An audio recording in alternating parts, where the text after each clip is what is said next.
frequent. Immediately after the section.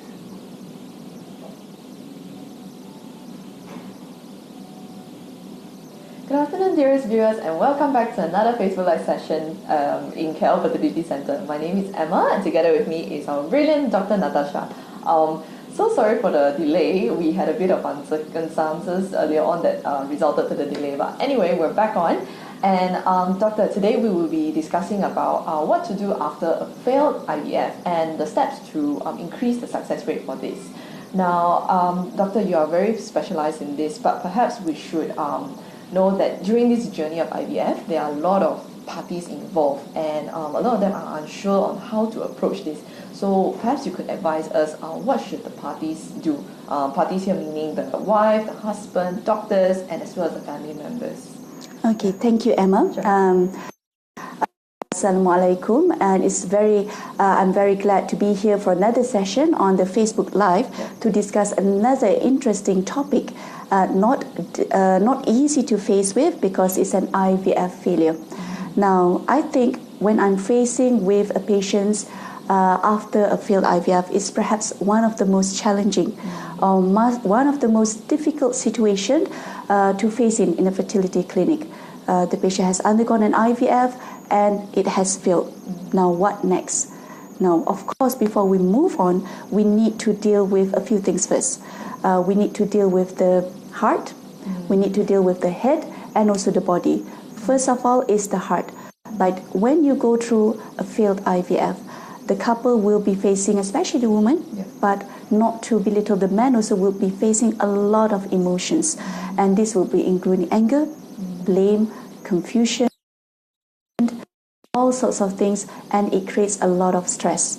Now, of course, all patients, they will be going through this. IVF treatment is always what we say, is a roller coaster of emotions, right? You would never know what is going to be happening. But a lot of patients, when they go through IVF journey, before starting, they need to be aware that 100% it's not the case for IVF. It is not going to be 100% success rate. So long as you are practical, you have a realistic expectation, then you'll be easy. Now, in KL fertility, sometimes when we deal with this, we aren't able to see the patients for the length of time that we want and go through the emotions. So here we have, as part of our team, we have a counselor, right? You'll be able to see the counselor preferably before. We would offer to all patients, see the counselor before in order for them to cope better. So lots of patients, when they have the realistic expectation, what to cope, right? Of course, you would hope for the best. Then when they see the counselor, how are we going to cope? Let's say it's, a success, fantastic, no problem. Let's say it's a failure, it's a miscarriage, right? How are you going to deal with that? How are you going to deal with the 2 weeks wait? How are you going to deal with all this? So the counselor will be able to help you and guide you so that you'll be able to face through this better. Right. The next most important step before we go on to the next step is acceptance that the IVF has failed and how you are going to move on. Right? So it's not easier said than done. Again, the next one, what we're going to deal with is the head and the body. But before that, general information, like I said, you need to know that IVF is not 100% successful, but good. You prepare for it so you can increase, and of course your second IVF would be better, which actually in majority of the cases would be better the second time, right? And the success rate, studies have shown it increases with time. But of course you can't be doing over and over again, right? Majority of patients will get pregnant by the second IVF. Now when we say IVF cycle actually means doing an egg pickup and collecting embryos, and some patients will have excessive embryos, right? They not only have one or two, they'll probably have more. So when we do an IVF cycle, one cycle is all the egg collected and all the embryos formed, then we'll have embryo transfers, right? Embryo transfers will be the first one, for the first cycle. The second one is second embryo transfer. It's not considered as a second IVF. I see. IVF is considered when you do an egg pickup. Right. All right. Okay, so maybe we'll have some questions first before we go on to the next. Yeah, we have some live questions here. Yep. So, does diet affect the success rate of the IVF? Yes, we'll be covering through this on some of the steps that we can do to improve your IVF. Of Right. course, like I mentioned, IVF can be improved. So let's see what we can do. We can have patient factor, which involves diet, and also doctor factor, and also not to forget the IVF lab factor. Right. Okay. Shall we cover this Yes, later on? we'll cover this later on. Mr. Shea, perhaps you could get your answer a little bit later on. Yep. Yeah. Stay tuned. Yes, definitely. So the other question here is, my friend had 2 miscarriages from IVF already. So is it too soon to give up? Yes, the next thing we need to always go through when you go through an IVF, don't give up hope. Okay. The fact that you had 2 miscarriages, actually that's a good thing without having any implantation at all. Maybe a little bit tweak here and there.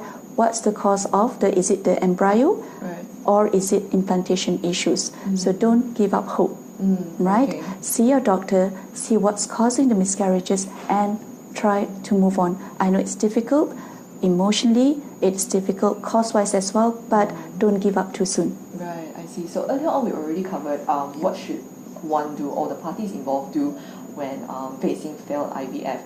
What about in the event of what should they not do? Right, so firstly, don't play the blaming game. Blaming game, right? Right? Don't Someone's blame fault, doctor, blame a lot of things depending on the severity. There'll be, of course, the doctors will be blamed, the embryologists will be blamed, the nurses will be blamed, your husband, yourself, maybe the cat next door, or right? You'll have this blaming game on, and it will go on and on forever, but it's not going to be beneficial, right? It's a natural response to have this, but do not do that. Important thing to do. Be supportive. The couple, you need to be supportive, and as an IVF specialist, actually we wanted the best for the patient. Of course.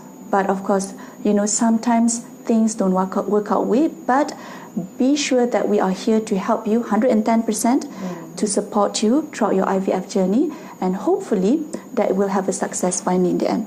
Right, I see. So I guess the biggest takeaway from here is the blaming game should not be part of this IVF journey. Yes. Yeah. And don't give up hope. Don't give up hope. Right? So. A lot of people give up hope too early, right? And sometimes, like the miscarriages, you had a pregnancy, right? It's the first step forward.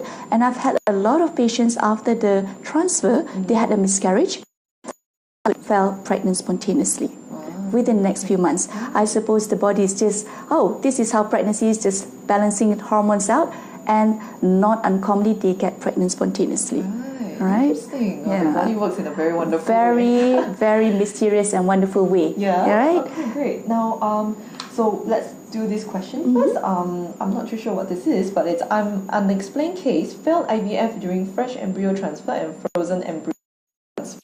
So in this case, the patient have done IVF. Right. When you do IVF, there's 2 different procedures. The transfer of the embryos from the egg being fertilized with the sperm. Right. And you can do the transfer either fresh, that is immediately after the egg pickup, either 2 or 3 days or 5 days, or it will be done subsequently 2 months or 3 months. And that's called a frozen embryo transfer. It's believed sometimes frozen embryo transfer is better. Is it now? Yes. Okay. We have seen in our lab, but perhaps it's about 10% increase rate of pregnancy rate, but we want any percentage in increase to have. So we are moving more and more to frozen embryo transfers. Right. Now, so this patient has already have a fresh embryo transfer and a frozen. Now, the next step up is, again, because I do not know your case, right? Unexplained sometimes means there's some issues with the egg, but you've already now gotten an embryo. If we see the success rate, 60% is due to embryo, 40% is due to implantation issue. So the embryo, the egg, the sperm plays major Now she needs to go back to her doctors and discuss. Does she have extra embryos left frozen, or will it be a new cycle? Right? And steps will be needed to taken to deal, because in the event like this is again unexplained. How are we going to improve? Right? So we have to improve a little bit. Is it the egg quality, or is it the implantation issue?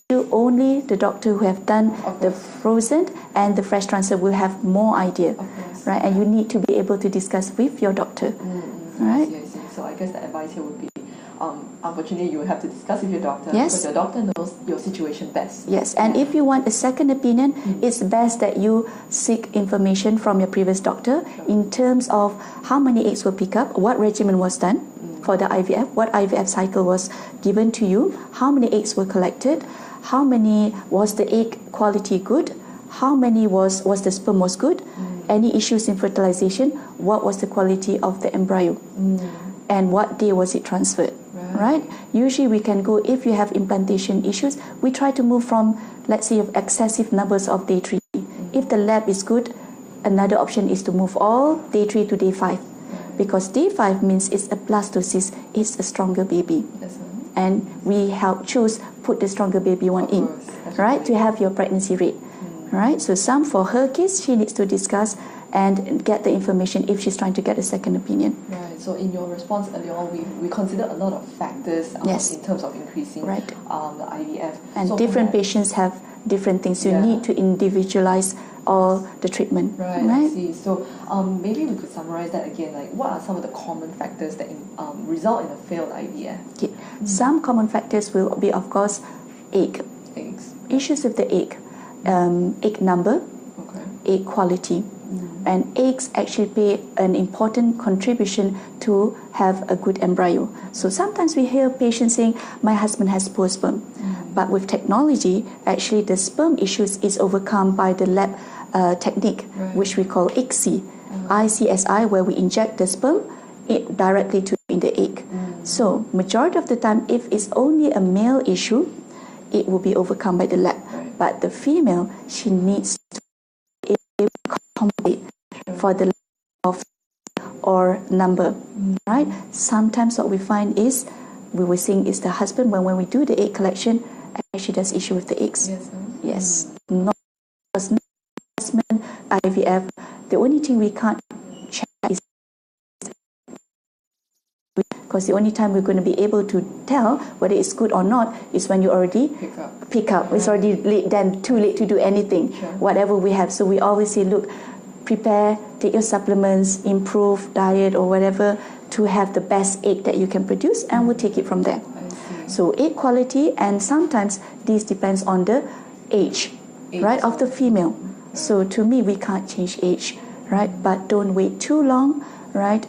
Age is always, the younger you are, you will have better success rate. That's all what we know, right? But once you hit 40 and above, the pregnancy rate drops quite significantly compared to less than 40. So if here we have success rate maybe 39 and below, we're going to have 50-60%. Less than 30, we're looking at 70-80%. Once you hit 40, you're going to have 20-25-27%. That's a significant age alone.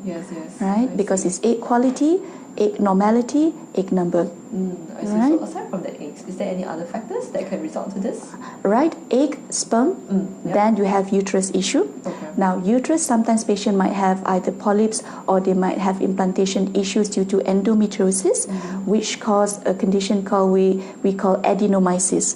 Right, the endometriosis is affecting the uterus. Implantation is less because the blood flow apparently is less, so the implantation is poor. Another issue that we often see is the tubes being dilated.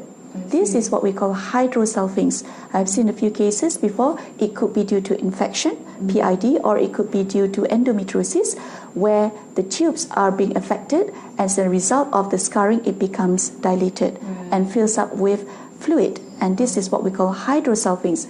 That needs to be removed because it drops the pregnancy rate 30-40%. Wow, that's still quite significant. That's significant. So I've seen patients, multiple embryo transfers, beautiful eggs, lots of eggs, put back in, not pregnant, put back in, scan, huge hydrosalpinx. By then they're already like 40s. So now we're struggling with egg and the embryo issues. Even though we remove it, then that's going to be issues. So those are the things that when you are being reassessed, the things that we are looking at. All right. Okay, that's a lot of factors that could fail. So I guess it will have, each case would be very personalized and yes, individualized. Most important, when I receive lots of email, doctor, what's my problem? I think, like we know, picture is worth 1,000 words, right? I still need to scan, because sometimes when you say in email, I've got this issue and this issue, or I've got no issue, when I actually scan, it's totally something different, right? I'll find that there's egg, no eggs, or there's a big hydrosulfanes, or there's some issues there which needs to be tackled. Right, I see. Okay, thank you for that. So after tackling or discussing about the common issues of what results into a failed IVF, perhaps we can talk about in IVF. So before that, there's one question here. So how do we improve ovum quality? Okay, first of all, like I mentioned, age, right? But a lot of women, even though they come in at a younger age, younger, I'm talking about maybe 35 and below, or in their 30s, poor egg, right? I think it's some of the egg can be actually affected by a few things, genetic, which we can't change, environmental factors and lifestyle, right? So in order for you to have good quality egg, you have to be good to yourself, right? Treat your body well. Treat your body well, be healthy, right?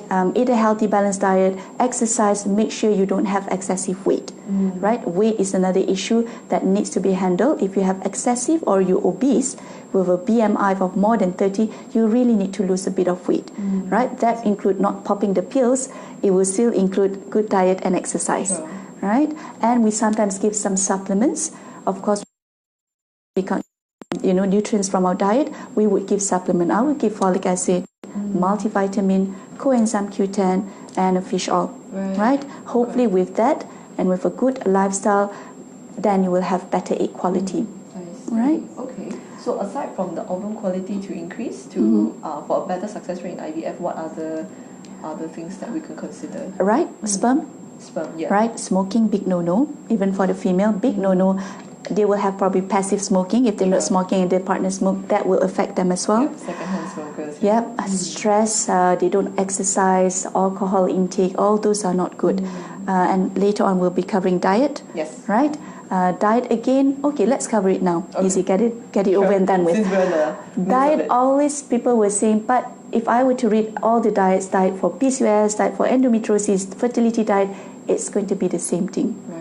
It's going to be lots of fruits, lots of vegetables, berries is good, strawberries, berries, blueberries, blackberries, nuts is good, hazelnut, walnut, Brazil nut, avocado is good. One of the few fertility sort of a miracle. Avocado is good. Fish, right, for men, you should be eating lots of fish. Reduce the amount of processed food. Chocolate, people will be asking about chocolate. I don't think a piece of chocolate would affect your fertility, right? You can have and indulge on that small piece of cake so long as you are good for the rest of the other days, right? You need to leave a little bit, right? Sometimes people be like so stressed out, I can't eat this, I can't eat this, might as well not eat, right? You need to leave, you'll be stressed out. So things are, you incorporate all these diets and good healthy food a little bit by bit, right? Drink a little bit more water. Yes, you can have that coffee, right? A little bit. Just don't go excessive. Moderation is the key. Of course. Right? I understand. Okay, great.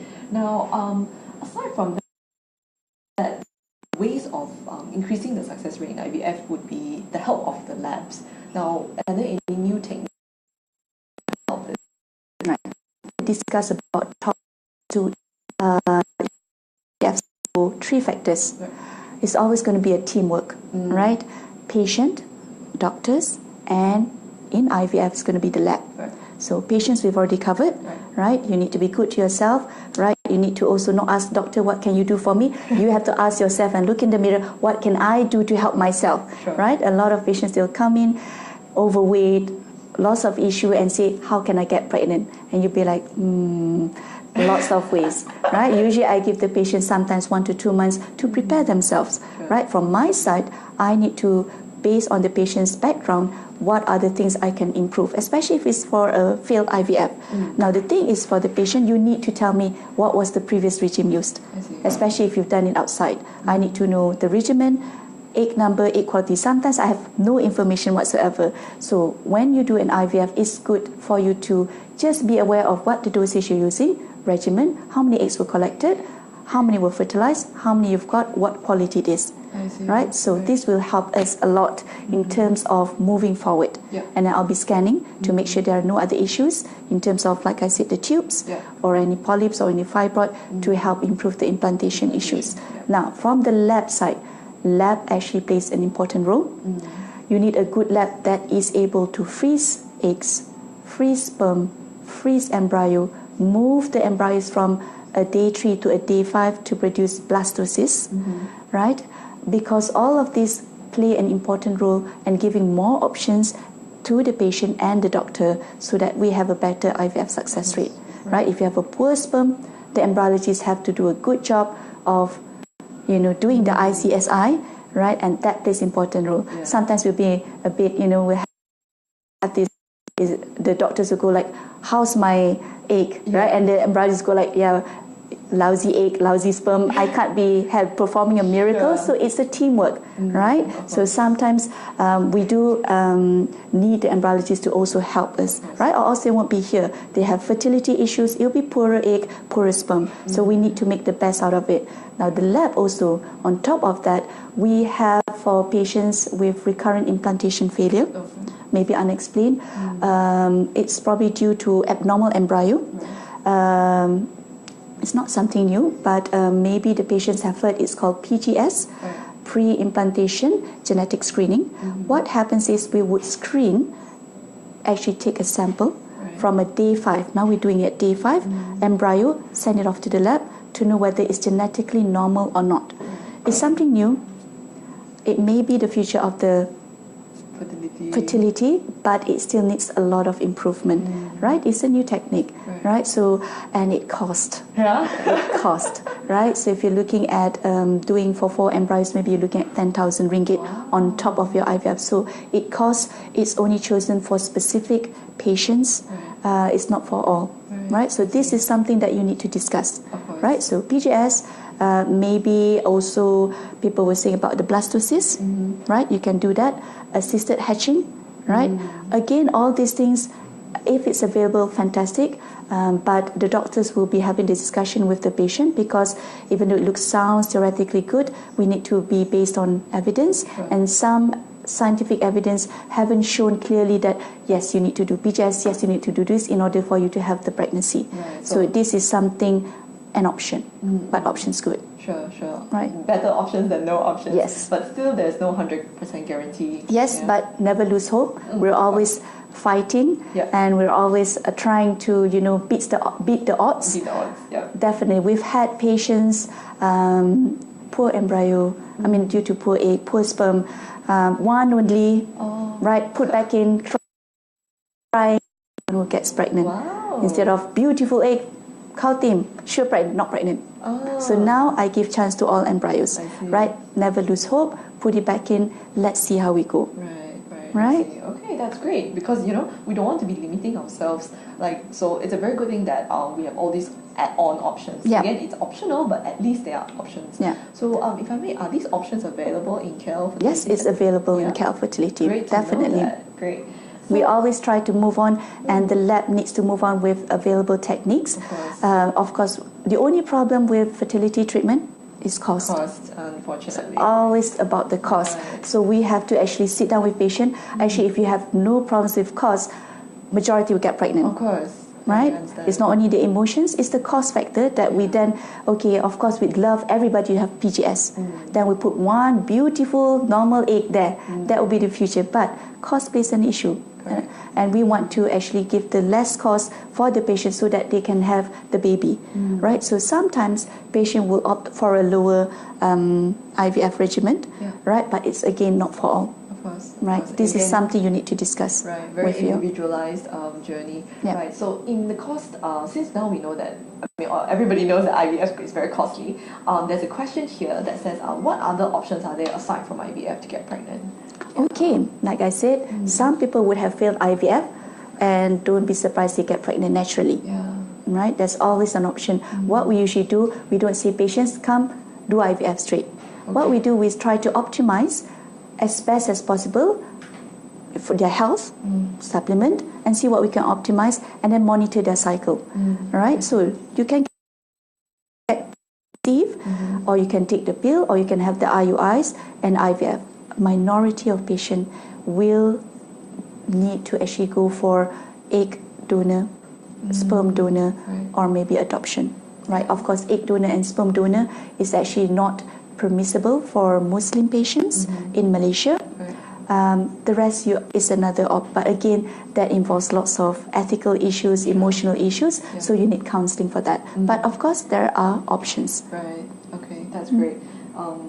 Right. So, but in your experience, in your line here, have you had a return patient for the second IVF, and if so, what's that like for you? Right. I think over here we're dealing with actually quite a few numbers of repeat IVF cycle, unfortunately. Either be the second, we've actually dealt with the third, fourth and fifth, which is actually we need to deal and see what we can do for the patient, because after going to several failed IVF cycle, we need to be much more on the ball, seeing what we can do best for the patient, right? It's not only cost, it's very daunting and challenging, because not only cost is involved, emotions is involved, right? At the final, for me, I would not want my IVF patients or after fertility treatment to be a total wreck, right? I'd like them, of course, we would like them to have a family at the end of the day, but a minority might not be able, because sometimes they might turn up late, so we are unable to help. But I'd like them to be able to cope and move on with life. Right? So majority of the time, again, I would give support and tell them not to lose hope.